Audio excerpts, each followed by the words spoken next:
Hello guys, അങ്ങനെ Spiderman brand new day കണ്ടിരിക്കുകയാണ്. എൻ്റെ പൊന്നു ഗൈസ്, കിടിലം പടം എന്ന് വെച്ചാൽ കിടിലം പടം. നിങ്ങളൊരു മാർവൽ ഫാനാണെങ്കിൽ തീർച്ചയായിട്ടും നിങ്ങളൊന്നും നോക്കേണ്ട ആവശ്യമില്ല, ജസ്റ്റ് ഗോ ആൻഡ് വാച്ച്. എനിക്ക് വേറൊന്നും പറയാനില്ല, അത്രയ്ക്ക് കിടിലം പടം. ഒരു രക്ഷയില്ല. ഒരു പടം എന്ന് പറഞ്ഞാൽ ഇതായിരിക്കണം, OG മാർവൽ ഈസ് ബാക്ക്. അയ്യോ, അമ്മാരി പടം എന്ന് വെച്ചാൽ അമ്മാരി പടം. സ്പൈഡർമാൻ ഫാൻസിനൊക്കെ എൻജോയ് ചെയ്യാൻ പറ്റിയ സിനിമയാണ്.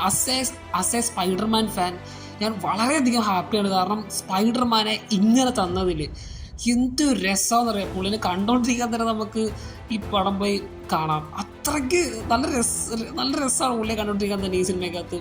അത് പിന്നെ ഈ സിനിമയ്ക്കകത്ത് തുടക്കം തൊട്ട് അവസാനം വരെ സ്പൈഡർമാനാണ്. നമുക്ക് പീറ്റർ പാർക്കറിനെ കുറച്ചൊക്കെ കാണാൻ പറ്റുള്ളൂ. ഫുൾ സ്യൂട്ടിലാണ് ആശാൻ. അണ്ണനെ കണ്ടോണ്ടിരിക്കാൻ തന്നെ നല്ല രസമാണ്. So I am very happy. സ്പൈഡർമാനെ ഇങ്ങനെ കണ്ടതിൽ ഭയങ്കര സന്തോഷമുണ്ട്. നോവേ ഹോം എവിടെ കഴിയുന്നോ അവിടെയാണ് നമ്മുടെ ഈ സിനിമ തുടങ്ങുന്നത്. ഡയറക്റ്റ് കണ്ടിന്യൂഷനാണ്, യാതൊരുവിധ ഒരു സംഭവങ്ങളൊന്നുമില്ല, ഡയറക്റ്റ് കണ്ടിന്യൂഷൻ. അപ്പം ബ്രാൻഡ് ന്യൂ ഡേയെ കുറിച്ച് എനിക്ക് കൂടുതലൊന്നും പറയാനില്ല. കിട്ടില്ല പടം എനിക്ക് പറയാൻ വാക്ക് കിട്ടുന്നില്ല, അതുകൊണ്ടാണ് ഇങ്ങനെയൊക്കെ പറയുന്നത്. പിന്നെ ഓരോരുത്തരും പണിഷറൊക്കെ നല്ല രീതിയിൽ തന്നെ ഈ സിനിമയിൽ പുള്ളീനെ കൊണ്ടുവന്നിട്ടുണ്ട്. കുറച്ചൊരു റിലീഫായിട്ടുള്ളൊരു വെച്ചാൽ കോമിക് റിലീഫ് പോലെ നമുക്ക് തോന്നും. ഒരു കോമഡിയൊക്കെ അടിച്ച് നമ്മൾ ഇതുവരെ കണ്ടിട്ട് പണിഷറുള്ള ഈ സിനിമയ്ക്കകത്ത് ഒരു കോമഡി വൈബിലൊക്കെ ആ ഒരു സെറ്റപ്പിലാണ് പണിഷർ നല്ലോണം ചെയ്തിട്ടുണ്ട്. നല്ലൊരു രീതിയിൽ തന്നെ നമ്മുടെ പണിഷറിനെ ഇവർ ഇതിൻ്റെ അകത്ത് ഇംപ്ലിമെൻ്റ് ചെയ്തിട്ടുണ്ട്. പിന്നെ എനിക്ക് ഇതിൻ്റെ അകത്ത് പറയാനുള്ളത് സേഡി സിങ്ങിൻ്റെ കാര്യമാണ്. എൻ്റെ പൊന്നോ, എന്തൊരു ആക്ടിങ് ആണ്. നമ്മൾ സ്ട്രേഞ്ചർ തിങ്സിൽ കണ്ട ഒരു സേഡി സിംഗ് അല്ല ഇതിൻ്റെ അകത്തോട്ട് വരുമ്പം. കിട്ടില്ല പെർഫെക്റ്റ് കാസ്റ്റിംഗ് ആണ് ഗൈസ്. സേഡി സിംഗ് ഈസ് OP ആയിരുന്നു ഈ സിനിമയിൽ. പിന്നെ സെൻഡായ നെഡ് രണ്ടുപേരും അടിപൊളിയായിരുന്നു. അവർക്ക് വലിയൊരു സ്ക്രീൻ സ്പേസ് കൊടുത്തിട്ടുണ്ടോ എന്ന് ചോദിച്ചാൽ ഇല്ല എന്ന് പറയേണ്ടി വരും. പക്ഷെ കിട്ടിയ സ്പേസൊക്കെ അവർ കിട്ടിലുമായിട്ട് തന്നെ അവർ ചെയ്തിട്ടുണ്ട്. യാതൊരു തർക്കവും ഇല്ല, അതിൽ സൂപ്പറായിരുന്നു രണ്ടുപേരും. പിന്നെ ആരും ഇതിനകത്ത് കുറേ ആക്ഷൻ സീക്വൻസ് ഉണ്ട്, അങ്ങനെയൊന്നും പ്രതീക്ഷിച്ചാരും പോകരുത്. കാരണം ഇതൊരു ഇമോഷണൽ റോളർ കോസ്റ്ററാണ്. ഒരു പാക്ക്ഡ് മൂവി എന്ന് പറയാൻ പറ്റുള്ളൂ. എല്ലാം ഉണ്ട്. കൂടുതൽ നമ്മൾ ഇതിൻ്റെ അകത്ത് ഫോക്കസ് ചെയ്തേക്കുന്നത് സ്പൈഡർമാൻ്റെ ഇമോഷൻ, പീറ്റർ പാർക്കറിൻ്റെ ഇമോഷൻ, ഇതൊക്കെയാണ് ഇതിൻ്റെ അകത്ത് കൂടുതലായിട്ട് ഇവർ ഇംപ്ലിമെൻ്റ് ചെയ്തേക്കുന്നത്. സോ അങ്ങനെ ഭയങ്കര ആക്ഷൻ സീക്വൻസ് ഉണ്ടെന്ന് പ്രതീക്ഷിച്ചാരും പടത്തിന് പോകണ്ട. ഉണ്ട് കേസ്, ഉള്ളതെല്ലാം പൊളി സാധനമാണ്. പിന്നെ ഇതിൽ കുറേ കോമിക് ബുക്കിലെ കുറേ സംഭവങ്ങൾ ഇതിൽ അവർ കൊണ്ടുവന്നിട്ടുണ്ട്. അത് വേറെ ലെവലായിരുന്നു, ഒന്നും പറയാനില്ല, വേറെ ലെവല്.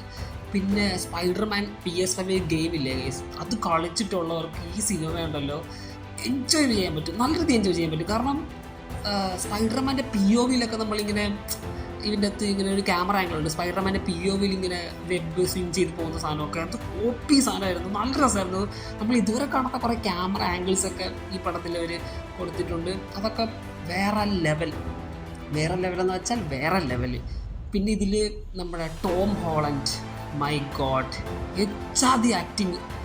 അയ്യോ, ഒരു രക്ഷയിലായിരുന്നു. ടോം ഹോളണ്ടിനെ കുറിച്ച് തന്നെ പറയാൻ തോന്നുന്നു. കാരണം പുള്ളിയുടെ ഒരു ഇവല്യൂഷനാണ് എന്ന് വെച്ചാൽ ഒരു ആസ് എ ആക്ടർ എന്ത് രസമായിട്ടാണ് പുള്ളി ഈ സിനിമയ്ക്കത് ചെയ്തേക്കുന്നത് അറിയാമോ. അടിപൊളി എന്ന് വെച്ചാൽ അടിപൊളി. പിന്നെ ഹൾക്ക് മാൻ, ബ്രൂസ് ബാനർ, ഈ സിനിമയിലെ one of the best scene എന്ന് പറഞ്ഞാൽ ഹൾക്ക് വാസസ് സ്പൈഡർമാൻ ഫൈറ്റ് ആയിരുന്നു. എൻ്റെ പൊന്നോ, തിയേറ്റർ എക്സ്പീരിയൻസ് പീക്ക്. ആ സീൻ വേറെ ലെവലായിരുന്നു. ഹൾക്ക് വാസ് സ്പൈഡർമാൻ, ഒരു രക്ഷയില്ല. കിട്ടില്ലോ എന്ന് വെച്ചാൽ കിട്ടില്ല, വേറെ ഒന്നും പറയാനില്ല. സോ ഇതൊക്കെയാണ് എനിക്ക് സ്പൈഡർമാൻ ബ്രാൻഡ് ന്യൂ ഡേനെ കുറിച്ച് പറയാനുള്ളത്. വേറൊന്നും ഇല്ല ഗൈസ്, നിങ്ങൾ ഒന്നും നോക്കണ്ട, നിങ്ങൾ പോയി പടം കാണുക. വേറൊന്നും നിങ്ങൾ ഈ റിവ്യൂ നിങ്ങൾ മൊത്തം കാണണമെന്ന് പോലും ഇല്ല. നിങ്ങൾ just go and watch. Marvel fan ആണെങ്കിൽ നിങ്ങൾ ജസ്റ്റ് ഗോ ആൻഡ് വാച്ച്. എനിക്ക് വേറൊന്നും കൂടുതൽ ഈ സിനിമയെ കുറിച്ച് പറയാനൊന്നുമില്ല. അച്ചാതി പടം. പിന്നെ അറിയാമായിരിക്കുമല്ലോ, മാർവൽ സിനിമകളെ കണ്ടിട്ടവർ മാർവൽ ഫാൻസ് ആയിട്ടുള്ളവർക്ക് അറിയാൻ പറ്റുമായിരിക്കുമല്ലോ. ആരും നമ്മളെ താങ്ക്സ് കാർഡൊക്കെ കഴിഞ്ഞിട്ട് എല്ലാവരും എണീച്ച് പോകാവുള്ളൂ. പോസ്റ്റ് ക്രെഡിറ്റ് സീനുണ്ട്. ഓക്കെ, അതൊരു കിടിലം ഐറ്റമായിരുന്നു. ഓക്കെ ഗൈസ്, അപ്പോൾ ഇതൊക്കെയാണ് എനിക്ക് ഈ ബ്രാൻഡ് ന്യൂ ഡേയെ കുറിച്ച് പറയാനുള്ളത്. പീക്ക് പടം. OG Spiderman is back.